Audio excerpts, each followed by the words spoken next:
Salamat kay Lord at kahit may problema ko sa lamunan ngayon, hindi pa rin ako napaya and thank you Lord, thank you.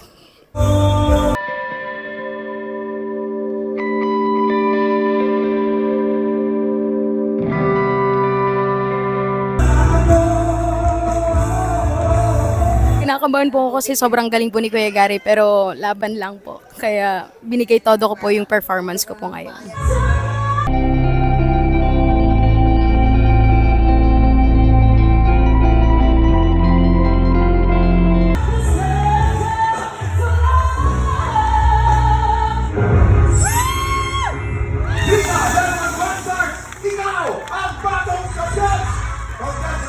Ayan, sa mga sumusuporta po sa akin, maraming salamat po. Sa fiancé ko na, hindi ko na